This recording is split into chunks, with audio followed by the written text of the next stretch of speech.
சற்று முன் திமுக கூட்டணியில் இணைந்த புகழேந்தி காலி கூடாரமாகும் அதிமுக அதிர்ச்சியில் எடப்பாடி.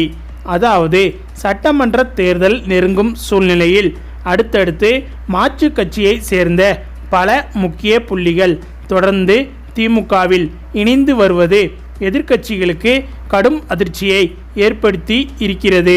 அதிலும் முக்கியமாக அதிமுகவை சேர்ந்த முன்னாள் முதலமைச்சர் OPS அவர்கள் திமுகவில் இணைந்தது மிகவும் முக்கியத்துவம் வாய்ந்ததாக பார்க்கப்பட்டு வருகிறது.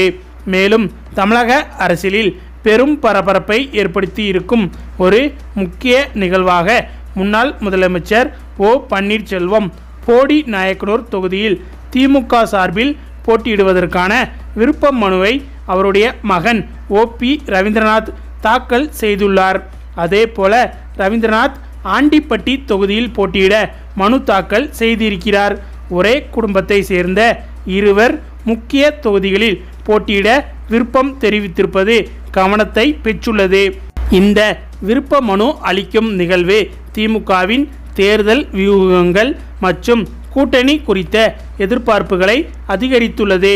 ஏற்கனவே பலமான கூட்டணியை அமைத்து தேர்தல் களத்தில் இறங்க தயாராகி வரும் திமுக இத்தகைய விருப்ப மனுக்களை எவ்வாறு பரிசீலிக்கும் என்பது தற்போது அனைவரின் எதிர்பார்ப்பாகவும் இருக்கிறது. மேலும் திமுகவில் பிற கட்சியினர் இணையும் விழாவை O பன்னீர்செல்வம் தனது சொந்த மாவட்டமான தேனியில் நடத்தாமல் மதுரையில் நடத்த திட்டமிடப்பட்டிருப்பது அரசியல் களத்தில் பெரும் சலசலப்பை ஏற்படுத்தி உள்ளது.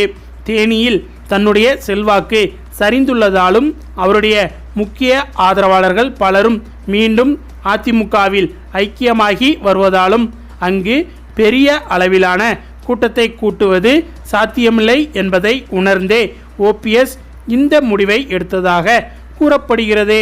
மாறாக மதுரையில் விழா நடத்தினால் அங்குள்ள திமுக அமைச்சர்களான PTR பழனிவேல் தியாகராஜன் மற்றும் மூர்த்தி ஆகியோரின் உதவியுடன் கூட்டத்தை எளிதாக திரட்டிவிடலாம் என்று அவர் கணக்கு போடுவதாக தகவல் வெளியாகி வருகிறது.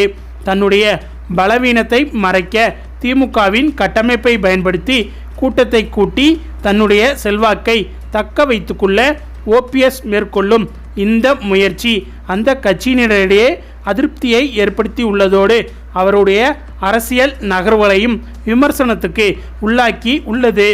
இந்த நிலையில்தான் OPS ஆதரவாக இருந்த புகழேந்தி தற்போது புதிய கட்சி ஒன்றை தொடங்கியிருக்கிறார்.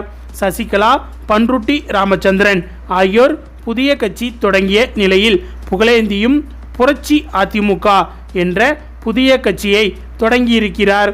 தமிழக சட்டசபை தேர்தல் நெருங்க அரசியல் களம் அனல் பறக்க ஆரம்பித்துள்ளது. மேலும் அதிமுகவில் ஒற்றை தலைமையில் ஏற்பட்ட பிரச்சனையில் பிரிந்து சென்ற OPS புது கட்சி எதுவும் ஆரம்பிக்காமல் அதிமுக தொண்டர்கள் உரிமை மீட்பு குழுவை நடத்தி வந்தார். அதன் பிறகு O பன்னீர்செல்வத்துடன் புகழேந்தி மற்றும் பன்ருட்டி ராமச்சந்திரன், மனோஜ் பாண்டியன் உள்ளிட்ட பலரும் இருந்து வந்தனர். கடந்த லோக்சபா தேர்தலின் போது பாஜக சார்பில் ராமநாதபுரத்தில் போட்டியிட்ட அவர் தோல்வியடைந்தார். இதற்கு பிறகு O பன்னீர்செல்வத்தை பாஜகவும் நிராகரிக்க தொடங்கியது. இதனால் அடுத்த கட்ட அரசியல் நடவடிக்கையை தை மாதத்தில் சொல்வதாக கூறி வந்தார். ஆனால் OPS அடுத்த கட்ட முடிவினை எடுக்காததால் மனோஜ் பாண்டியன் திமுகவில் இணைந்தார். இதற்கு பிறகுதான் அவருடன் இருந்த பலரும் பிரிந்து செல்ல தொடங்கினார்கள். இந்த நிலையில் OPS ஆதரவாளராக இருந்த பன்ருட்டி ராமச்சந்திரனும் MGR அதிமுக என்ற புதிய கட்சியினை ஆரம்பித்தார். தனித்து விடப்பட்டிருந்த O பன்னீர்செல்வம் மீண்டும் அதிமுகவில் இணைவதற்கு விருப்பம் தெரிவித்தார். ஆனால் எடப்பாடி பழனிசாமி உறுதியாக வேண்டவே வேண்டாம் என்று கூறிவிட்டதால் திமுகவில் இணைந்தார். இதேபோல சசிகலாவும் புதிய கட்சியை தொடங்கியிருக்கிறார். இந்த நிலையில் OPS ஆதரவாளரான புகழேந்தி யாருடன் இணையப் போகிறார் என்ற எதிர்பார்ப்பு இருந்து வந்தது. இந்த சூழ்நிலையில் தற்போது அவரும் புது கட்சி ஒன்றை தொடங்கியிருக்கிறார்.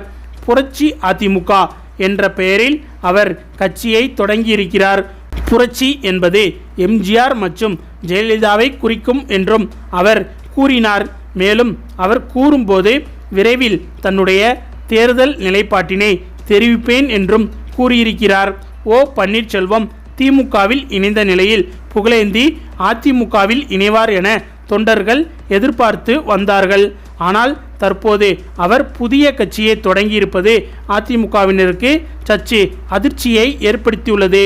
மேலும் திமுகவின் கோட்டையாக இருக்கும் டெல்டா மாவட்டத்தில் அதிமுகவிற்கு ஆறுதலாக இருந்த வைத்திலிங்கம் சமீபத்தில் திமுகவில் இணைந்தது உள்ளூர் திமுக நிர்வாகிகளை அப்செட்டில் ஆழ்த்தியுள்ளது. கடந்த 5 ஆண்டுகளாக பட்ட கஷ்டத்திற்கு பலன் இல்லாமல் போய்விட்டது என்று வருத்தத்தில் ஓரத்தநாடு திமுக நிர்வாகிகள் இருக்கும் நிலையில் தஞ்சையை கைப்பற்ற 10 பேர் இருப்பதால் கடும் போட்டி நிலவி வருகிறது. தமிழகத்தை திமுக அதிமுக என எந்த கட்சி ஆண்டாலும் டெல்டா மாவட்டங்களில் வெற்றி முகத்தில் இருப்பது என்னவோ திமுக தான். திமுகவின் கோட்டையான தஞ்சை மாவட்டத்தில் உள்ள 8 தொகுதிகளில் கடந்த 2021 சட்டமன்ற தேர்தலில் 7 தொகுதிகளை திமுக கைப்பற்றியது. அதிமுகவினர் உருண்டு புரண்டாலும் தஞ்சையை தங்கள் கோட்டையாக மாற்ற முடியவில்லை. அந்த வரலாற்றை முழுமையாக அளிக்க முடியாவிட்டாலும் சிறு ஆறுதல் படுத்தும் வகையில் வைத்திலிங்கம் ஓரத்தநாடு தொகுதியில் வெற்றி பெற்று அதிமுகவின் மானத்தை காப்பாற்றினார். ஆனால் அந்த ஒரே ஒரு தொகுதியிலும் யார் கண்பட்டதோ தெரியவில்லை. தன்னுடைய எம்எல்ஏ பதவியை ராஜினாமா செய்துவிட்டு கடந்த ஜனவரி மாதம் 21ஆம் தேதி முதலமைச்சர் மு.க. ஸ்டாலின் முன்னிலையில் திமுகவில் இணைந்தார் வைத்திலிங்கம். கடந்த முறை ஓரத்தநாடு தொகுதி கை நழுவி போய்விட்டது.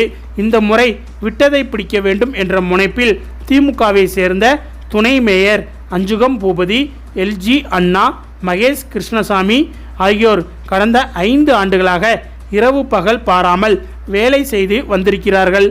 ஆனால் அதையெல்லாம் சுக்கு நூறாக்கும் வகையில் வைத்திலிங்கம் திமுகவில் இணைந்து விட்டார். ஏற்கனவே சிட்டிங் எம்எல்ஏவான வைத்திலிங்கம் திமுகவில் இணைந்தது திமுக தலைமைக்கு வேண்டுமானால் கூடுதல் பலம் கிடைத்துவிட்டது என்ற சந்தோஷத்தை கொடுக்கலாம். ஆனால் ஓரத்தநாடு தொகுதியை கைப்பற்ற கடந்த 5 ஆண்டுகளாக மக்கள் பணிகளை இரவு பகல் பாராமல் செய்து வரும் துணை மேயர் அஞ்சுகம் பூபதி, எல்ஜி அண்ணா மற்றும் மகேஷ் கிருஷ்ணசாமிக்கு சந்தோஷத்தை கொடுக்கவில்லை. மாறாக இத்தனை ஆண்டுகள் பட்ட கஷ்டத்திற்கு பலன் இல்லாமல் போய்விட்டது என்ற வருத்தம்தான் ஏற்பட்டு இருக்கிறதாம். கூடவே தொகுதி நமக்கில்லை என்ற மனக்கசப்பில் இருக்கிறார்கள். ஓரத்தநாடு தொகுதியில்தான் இந்த நிலை என்றால் தஞ்சையிலும் இதே நிலைதான். ஒரு தொகுதிக்கு 10 பேர் போட்டி போடும் சூழல் உள்ளதால் மேயர் ஜான் ராமநாதன், சட்டமன்ற உறுப்பினர் டிகேஜி நீலமேகம், தஞ்சை இளைஞரணியை சேர்ந்த உதயநிதி ஆகிய 3 பேரும் வரும் தேர்தலில் எப்படியாவது சீட் வாங்கிவிட வேண்டும் என்பதற்காக அறிவாலயம் நோக்கி நடையா நடக்கிறார்கள். இந்த நிலையில்தான் அனைவருக்கும் அதிர்ச்சி கொடுக்கும் வகையில் அடுத்ததாக திமுகவில் இணையும் புகழேந்தி அவர்களுக்கும் திமுகவில் சீட் கிடைக்குமா, மிக உயர்ந்த பதவி ஸ்டாலின் கொடுப்பாரா என்ற எதிர்பார்ப்பும் எழுந்துள்ளது. ஏனென்றால் மிக விரைவில் ஸ்டாலின் அவர்களை நேரில் சந்தித்து புகழேந்தி திமுகவில் இணைய உள்ளதாக தற்போது தகவல்கள் வெளிவந்த வண்ணம் இருக்கிறது. இன்னும் ஓரிரு தினங்களில் முதல்வர் ஸ்டாலின் அவர்களை சந்தித்து புகழேந்தி திமுகவில் இணைய இருக்கிறார் என்று தகவல் வெளிவந்துள்ளது. ஓகே ஃப்ரெண்ட்ஸ், மாற்றுக் கட்சியினர் பலரும் திமுகவில் தொடர்ந்து இணைந்து வருவது பற்றி உங்களுடைய கருத்துக்களையும் மறக்காமல் கமெண்டில் சொல்லுங்கள். மேலும் இந்த வீடியோ பிடிச்சிருந்தா லைக் பண்ணுங்கள், ஷேர் பண்ணுங்கள், நம்ம சேனலை மறக்காமல் சப்ஸ்கிரைப் பண்ணுங்கள். தேங்க்ஸ் ஃபார் வாட்சிங்.